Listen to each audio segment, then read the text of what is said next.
बृहस्पतिवार की व्रत कथा। गुरुवार व्रत करने से बृहस्पति देवता प्रसन्न होते हैं। यह व्रत अत्यंत फलदायी है। अग्नि पुराण के अनुसार अनुराधा नक्षत्र युक्त गुरुवार से आरंभ करके 7 गुरुवार व्रत करने से बृहस्पति ग्रह की हर पीड़ा से मुक्ति मिलती है। बृहस्पतिवार कथा। प्राचीन समय की बात है। एक नगर में एक बड़ा व्यापारी रहता था। वह जहाजों में माल लाद कर दूसरे देशों में भेजा करता था। वह जिस प्रकार अधिक धन कमाता था उसी प्रकार जी खोलकर दान भी करता था। परंतु उसकी पत्नी अत्यंत कंजूस थी। वह किसी को एक पैसा भी नहीं देती थी। एक बार सेठ जब दूसरे देश व्यापार करने गया तो पीछे से बृहस्पति देव ने साधु वेश में उसकी पत्नी से भिक्षा मांगी।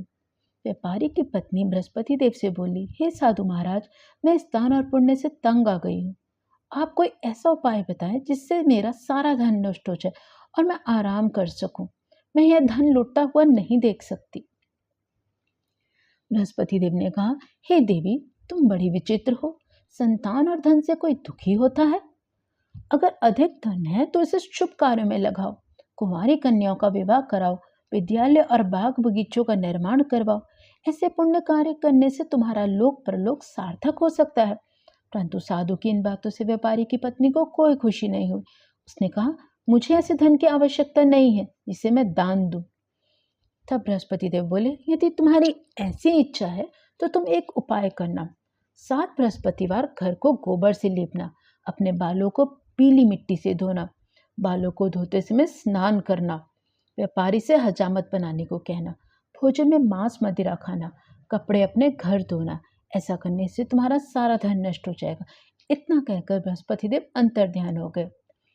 व्यापारी की पत्नी ने बृहस्पति देव के कहे अनुसार 7 बृहस्पतिवार वैसा ही करने का निश्चय किया।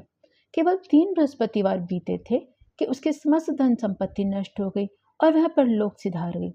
जब व्यापारी वापस आया तो उसने देखा कि उसका सब कुछ नष्ट हो चुका है। उस व्यापारी ने अपनी पुत्री को सांत्वना दी और दूसरे नगर में जाकर बस गया। वहां वह जंगल से लकड़ी काट कर लाता और शहर में बेचता। इस तरह वह अपना जीवन व्यतीत करने लगा। एक दिन उसकी पुत्री ने दही खाने की इच्छा प्रकट की, लेकिन व्यापारी के पास दही खरीदने के पैसे नहीं थे। वह अपनी पुत्री को आश्वासन देकर जंगल में लकड़ी काटने लगा।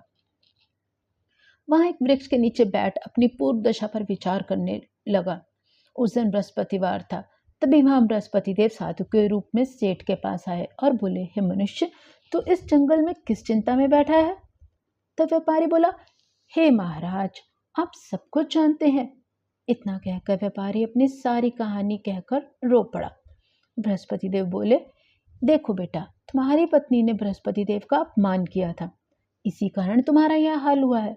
लेकिन अब तुम किसी प्रकार की चिंता मत करो। तुम गुरुवार के दिन बृहस्पतिवार का पाठ करो।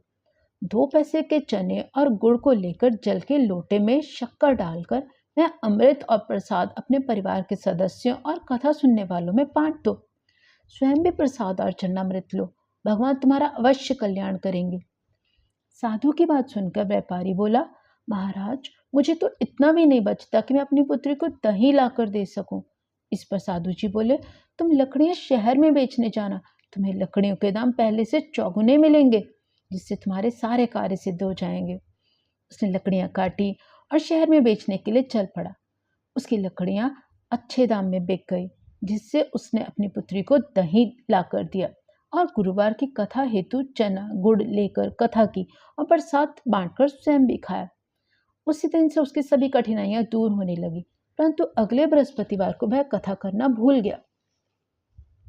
अगले दिन वहां के राजा ने एक बड़े यज्ञ का आयोजन कर पूरे नगर के लोगों के लिए भोज का आयोजन किया। राजा के आज्ञा अनुसार पूरा नगर राजा के महल में भोज करने लगा। लेकिन व्यापारी व उसकी पुत्री तनिक विलंब से पहुंचे, अतः उन दोनों को राजा ने महल में ले जाकर भोजन कराया। तब वे दोनों लौट कर आए। तब रानी ने देखा उसका खूंटी पर टंगा हार गायब है। रानी को व्यापारी और उसकी पुत्री पर संदेह हुआ कि उसका हार उन दोनों ने ही चुराया है। राजा की आज्ञा से उन दोनों को कारावास की कोठरी में कैद कर दिया गया। कैद में पड़कर दोनों अत्यंत दुखी हुए। वहां उन्होंने बृहस्पति देव का स्मरण किया। बृहस्पति देव ने प्रकट होकर व्यापारी को उसकी भूल का आभास करवाया और उन्हें सलाह दी कि गुरुवार के दिन कैद खाने के दरवाजे पर तुम्हें 2 पैसे मिलेंगे। उससे तुम चने और मुनक्का मंगवाकर विधि पूर्वक बृहस्पति देवता का पूजन करना। तुम्हारे सारे दुख दूर हो जाएंगे। बृहस्पतिवार को कैद खाने के द्वार पर उन्हें 2 पैसे मिले। बाहर सड़क पर एक स्त्री जा रही थी। व्यापारी ने उसे बुलाकर गुड़ और चना लाने को कहा। इस पर वह स्त्री बोली, मैं अपनी बहू के लिए गहने लेने जा रही हूँ, मेरे पास समय नहीं है। इतना कहकर वह चली गई। थोड़ी देर बाद वहां से एक और स्त्री निकली। व्यापारी ने उसे बुलाकर कहा कि हे बहन, मुझे बृहस्पतिवार की कथा करनी है, तुम मुझे 2 पैसे का गुड़ चना ला दो। बृहस्पति देव का नाम सुनकर वह स्त्री बोली, भाई मैं तुम्हें अभी गुड़ चना ला कर देती हूँ। मेरा इकलौता पुत्र मर गया है, मैं उसके लिए कफन लेने जा रही थी, लेकिन मैं पहले तुम्हारा काम करूंगी, उसके बाद अपने पुत्र के लिए कफन लाऊंगी। वह स्त्री बाजार से व्यापारी के लिए गुड़ चना ले आई और स्वयं भी बृहस्पति देव की कथा सुनी। कथा के समाप्त होने पर वह स्त्री कफन लेकर अपने घर चली गई। घर पर लोग उसके पुत्र की लाश को राम नाम सत्य है कहते हुए शमशान ले जाने की तैयारी कर रहे थे। स्त्री बोली, मुझे अपने लड़के का मुख देख लेने दो। अपने पुत्र का मुख देखकर उस स्त्री ने मुंह में प्रसाद और चरणामृत डाला। प्रसाद और चरणामृत के प्रभाव से वह पुनः जीवित हो गया। पहले स्त्री जिसने बृहस्पति देव का निरादर किया था, वह जब अपने पुत्र के विवाह हेतु पुत्र वधू के लिए गहने लेकर लौटी, जैसे ही उसका पुत्र घोड़ी पर बैठकर निकला, वैसे ही घोड़ी ने उसके उछाल मारी कि वह घोड़ी से गिरकर मर गया। यह देखकर स्त्री रो रो कर बृहस्पति देव से क्षमा याचना करने लगी। उस स्त्री की याचना से बृहस्पति देव साधु वेश में वहां पहुंचकर कहने लगे, देवी तुम अधिक विलाप करने की आवश्यकता नहीं है, यह बृहस्पति देव का अनादर करने के कारण हुआ है। तुम वापस जाकर मेरे भक्त से क्षमा मांगकर कथा सुनो, तभी तुम्हारी मनोकामना पूर्ण होगी। जेल में जाकर उस स्त्री ने माफी मांगी और कथा सुनी। कथा के उपरांत वह प्रसाद और चरणामृत लेकर अपने घर वापस आई। घर आकर उसने चरणामृत अपने मृत पुत्र के मुख में डाला। चरणामृत के प्रभाव से उसका पुत्र भी जीवित हो उठा। उसी रात बृहस्पति देव राजा के सपने में आए और बोले, हे राजन, तूने जिस व्यापारी और उसकी पुत्री को जेल में कैद रखा है वह बिल्कुल निर्दोष है। तुम्हारी रानी का हार वहीं खूंटी पर टंगा है। दिन निकला तो राजा रानी ने हार खूंटी पर लटका हुआ देखा। राजा ने उस व्यापारी और उसकी पुत्री को रिहा कर दिया और उन्हें आधा राज्य देकर उसकी पुत्री का विवाह ऊंचे कुल में करवाकर दहेज में हीरे जवाहरात दी। धन्यवाद। तो ये थी बृहस्पतिवार की कथा। इस कथा को करने से आपकी सब मनोकामनाएं पूर्ण होंगी और बृहस्पति देव आपसे प्रसन्न होंगे।